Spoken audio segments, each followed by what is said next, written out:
tell the story of the last time I drank piss.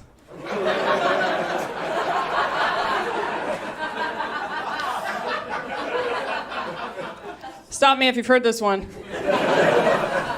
First, I'm going to explain how I went from being totally normal to the kind of person that has a story about drinking piss. Multiple stories. Okay, so like the first time I tried meth,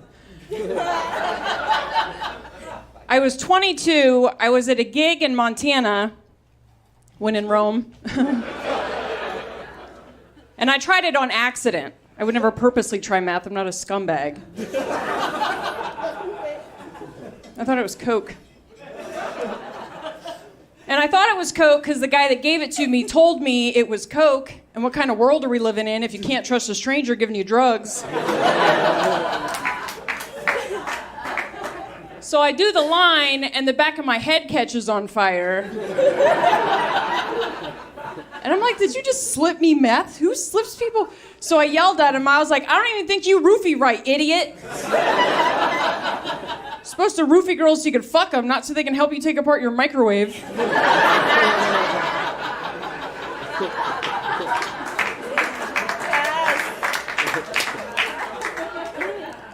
Okay, so this is where shit gets weird. Here's the thing, don't ever try meth. Because it's fucking awesome. And you won't want to stop. I did the accidental roofie meth and was just addicted to meth for 6 years after that. Like, ruined my life. I was just trying to do a bump at the club so I could learn how to line dance or whatever the fuck they do in Montana. Now I'm alone in my hotel room shaving off my eyebrows and shit.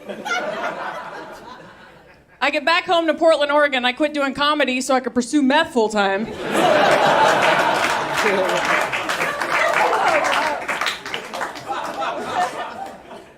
Really seemed like that was going to work out better than it did. I mean, it probably paid about the same. I see we have comedians in here tonight. It was crazy, though, because I was so high. I was high as shit. So I didn't even realize the gravity of what was happening. I felt like I had just discovered the secret to happiness. I got home, I was bragging to my friends and family about my newfound meth habit. Fucking none of them were happy for me. And then I just got defensive, like, well, this is who I am now, so if you can't handle whatever, fucking Marilyn Monroe quote.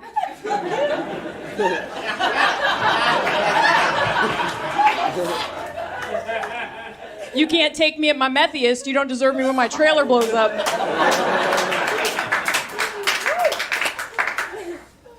So my parents asked me to vacate their basement before I start selling off the TVs and shit. And I move into this sketchy meth hostel with multiple dudes named Shorty.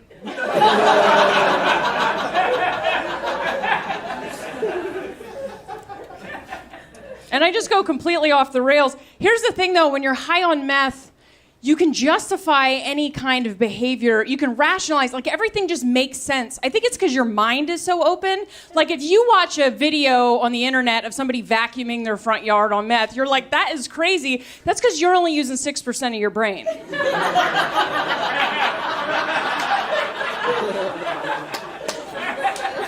If you were firing off at 98% meth capacity, you would be like, fuck, that makes perfect sense. My yard is filthy. So still, nothing seemed amiss to me. I'm living with the shorties. I've got no job. I've lost my driver's license. I lost contact with my family, but I was in daily communication with the aliens. Blues and grays. It was wild. My teeth fell out so fast, it was like how I imagine if a witch put a spell on you. They just crumbled like they were made of sand and hairspray. I was just... Sorry. And my whole life revolved around meth. All I cared about was meth. But I was like, yeah, but like I'm only snorting it. That's practically recreational. I'm not like an addict like those guys that smoke it. Look at them, they're a mess. So when I started smoking it...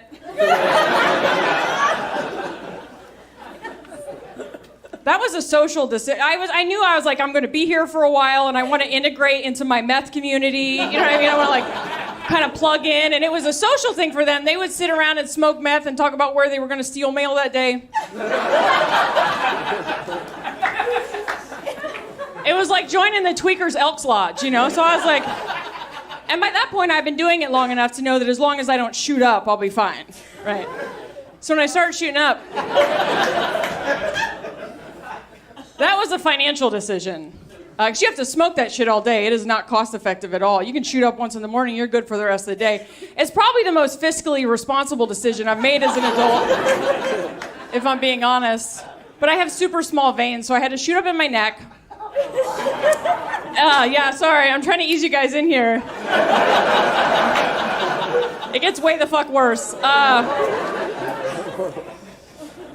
Shooting up in your neck is inconvenient. Because someone else has to do that for you.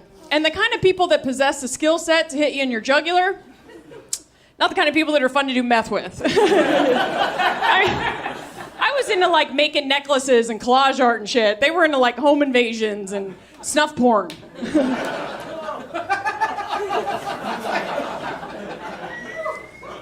So shit gets kind of dark around this point, and this is when I start thinking, like, God, there's got to be a better way.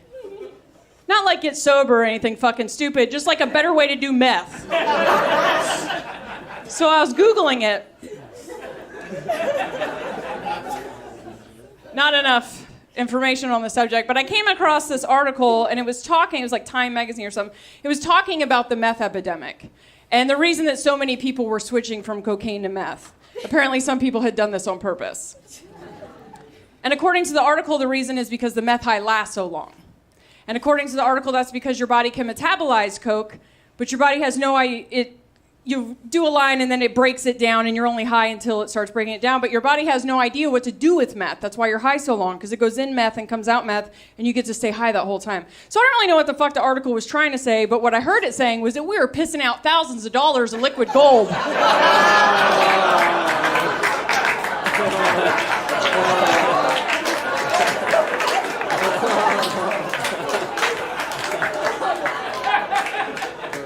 And I was going to be rich.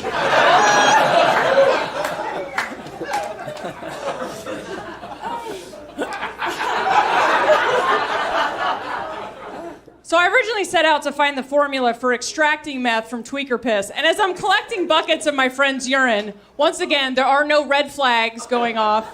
No thoughts that perhaps this is symptomatic of my life spiraling out of control. I was proud of myself. I was like, wow, I am really thinking outside the box.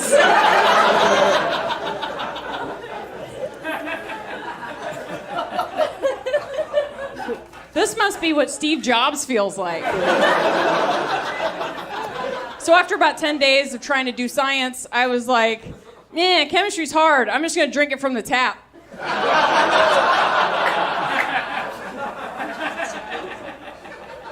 You're so grossed out. It was my own piss. Give me some credit. I wasn't like ladling it out of the bucket.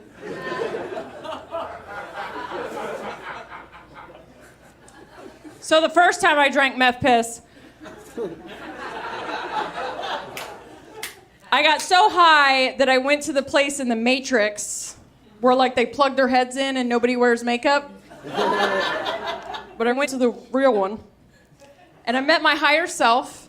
And I met the higher selves of like my friends and shit, and they taught me the true nature of consciousness and the wiring under the board. It was the most transcendental experience I've ever had, and I've done a shit ton of psychedelics in case that's not obvious. I spent the whole day at the Matrix place, and when I came down, I was so transformed by this experience that I was just addicted to drinking meth piss. Here's the thing, don't ever drink meth piss, because it's fantastic and you won't want to do any other drugs.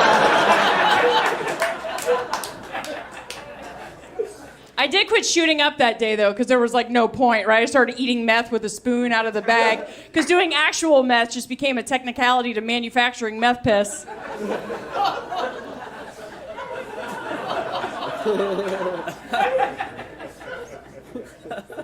I had it down to a science. It was the second piss after you eat the meth that was the magical nectar. I told everyone about it. I converted no one. I did get voted most likely to become a bag